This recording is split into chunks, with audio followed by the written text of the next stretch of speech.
Hello everyone, welcome back to our channel. అందరూ ఎట్లా ఉన్నారు? బాగున్నారా? నేనైతే చాలా బాగున్నాను. అండ్ ముందుగా అయితే మీతో ఒక చిన్న విషయం షేర్ చేసుకోవాలి. నేను చెప్పింది విని అది కరెక్ట్ అనిపిస్తే కామెంట్ సెక్షన్లో కామెంట్ చేయండి. బేసిక్గా డిపెండెంట్ ఉమెన్కి ఇండిపెండెంట్ ఉమెన్కి చాలా డిఫరెన్స్ ఉండిద్ది అనమాట. ప్రైమర్లీ ఇండిపెండెంట్ ఉమెన్ ఏంటంటే core in life style enjoy చేస్తారు, నచ్చింది కొనుక్కుంటారు. బికాస్ ఆఫ్ జాబ్ చేస్తారు కదా, శాలరీ వస్తుంది, మనీ ఉంటే యాటిట్యూడ్, రెస్పెక్ట్ అన్నీ వస్తాయి అన్నమాట.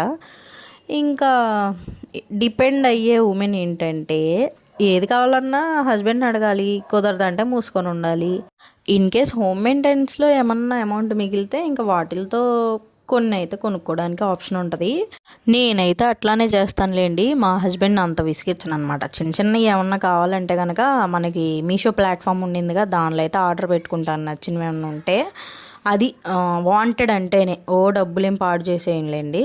పాడు చేసేంత మిగలవు కూడా. హోమ్ మెయింటెనెన్స్ అంటే మామూలు విషయం కాదు కదా. అండ్ ఇంకా ఆ విషయం పక్కన పెడితే ఇదైతే మీషోలో 128 రూపీస్. కాలేజ్ స్టూడెంట్స్కి, జాబ్ చేసే వాళ్ళకి చాలా స్టైలిష్గా, చాలా బాగుండింది అనమాట, ఫ్యాన్సీగా వాచ్. అండ్ మా హస్బెండ్ ఒపీనియన్ చూసేయండి. వాచ్ అయితే బాగుంది. మా హస్బెండ్ అడుగుదాం ఎట్లా ఉందో, రియాక్షన్ చెప్తాడు. వస్తున్నా. అమ్మో, ఇది వాచ్ 124 రూపీస్. ఇది వర్తా కాదా చెప్పు నాకు. కంపెనీ ఏం కాదు, వాటర్ రెసిస్టెంట్ అంట.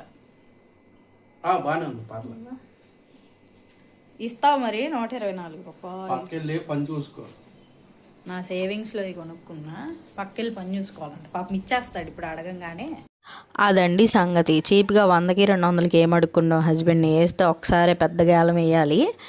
అండ్ ఈ షార్ట్ అయితే ఇంతే. నచ్చితే like, share, subscribe. Bye guys.